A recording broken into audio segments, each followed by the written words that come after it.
Welcome to another exciting rock story at Tumble Rumble at Hardy's.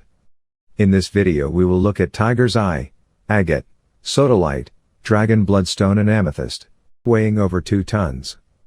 That is pretty cool. They are red jasper boulders. In this video we dive into tumbling 101. What kind of rocks are good for tumbling? Think hard, smooth gems like quartz, agate, jasper, tiger's eye, and aventurine. But that's not all. Dragonstone, Swazi bloodstone, and rose quartz. What makes your tumbling yard different? It definitely is the scale of the business. Discover the epic world of large-scale rock tumbling in Africa. Which rocks are not suitable for tumbling? Steer clear of gritty or too soft rocks. They won't play nice in the tumbler. What is the next secret to epic tumbling success? Let me tell you the secret. Stick with rocks that have the same hardness level. You can mix up quartz with tiger's eye. Totally cool, 'cause guess what? Tiger's eye is basically a super cool makeover of quartz. But why would you not add softer stones into the mix with the harder ones? Not a good idea. Why? Because in the first phase of tumbling, those harder rocks will grind away at the surface of the softer ones. Agates are like the rock stars of quartz, but here's the deal, they're a bit trickier to tumble. People often call agate banded chalcedony, which is just a fancy way of saying it has cool stripes. Which different types of agates do you get? Agate covers not only the banded ones but also those rebel chalcedony types that don't show any stripes. Well, sometimes it's all about marketing, like calling some stones moss agate instead of moss chalcedony just sounds way cooler. So what are the basic thing you look for when hunting agates? If a chalcedony has cool stripes and is see-through with multiple colors, or is kind of see-through with a bumpy shape and some colored specks, congrats, it's an agate. An ideal agate is a rock filled with see-through, rainbow-colored layers. Okay, I get it. Is tiger's eye not also a quartz? I thought you said so. Let me unravel the cool story of tiger's eye for you. It's like a quartz rock with a fascinating history. Imagine this, it's not just any quartz, it's chatoyant, meaning it flaunts a silky, wavy shimmer, making it a total rock star for decorating and ornamenting throughout history. How was tiger's eye formed? Tiger's eye quartz is born when quartz mixes with amphibole fibers, turning them into a golden or rusty brown limonite. What about blue tiger's eye? They call that one hawk's eye quartz, the cool cousin, with a grayish-blue color, thanks to crossodolite fibers. How did tiger's eye form? I try and make it as simple as I can. A quartz rock cracks, and water sneaks in, bringing the minerals for quartz and crossodolite along for the ride. Quartz starts growing on the cracked surface, and crossodolite fibers join the party. The rock cracks again, sliding along the weaker surface. The cycle continues, forming bands of quartz with diagonal crossodolite fibers, and then it solidifies, and that's hawk's eye. But that one is blue, what about tiger's eye? Now, as some iron oxidizes, the shades of brown and gold show up, and color the stone, you've got the tiger's eye. That is an interesting theory. But I thought it was a pseudomorph. No, my theory is the correct one.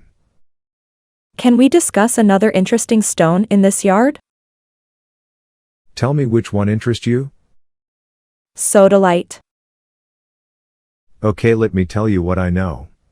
Sodalite is used for carvings and jewelry. It has a royal blue shade and is found in limited spots worldwide. Picture this. It's like lapis lazuli's cool cousin, often with white veins of calcite and showing off shades from blue to gray, yellow, green, or pink. But why is it not as well known? Sodalite had been sleeping on fame for centuries in the old world, but when scientists finally noticed, they were mind-blown by its glow-in-the-dark UV magic and color-changing tricks in sunlight. Pundits, Gem collectors and fashionistas couldn't get enough. How did it get its name? It's a cool combination of soda, yep, there's sodium in there, and the Greek lithos for stone. Sodalite also goes by the aliases alamite, princess blue, afghanite, and hakmonite. So is it a new stone?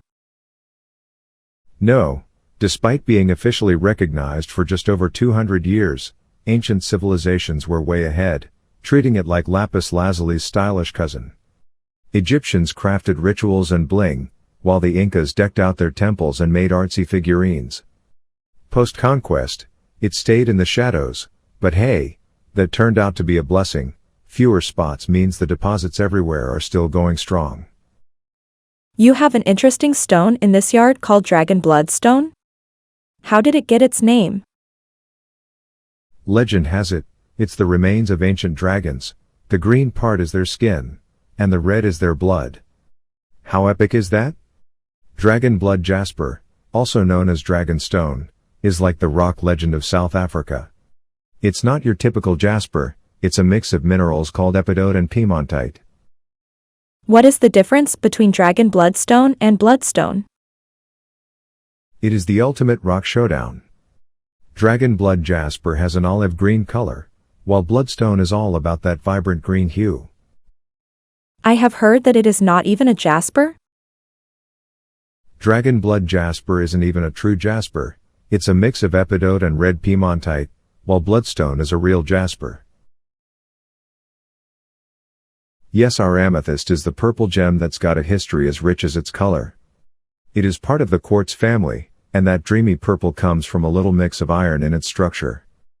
Amethyst is like a crystal artist, forming inside basalt hideouts to create these mega crystals that are straight up mesmerizing. Where is your amethyst from? Our amethyst is from Zambia and southern Africa, that's where the richest deposits are. But you can get amethyst gems all over the globe, with Brazil, Madagascar, Uruguay, and Zambia and Brazil are leading the source. Ours come from the Kariba mine.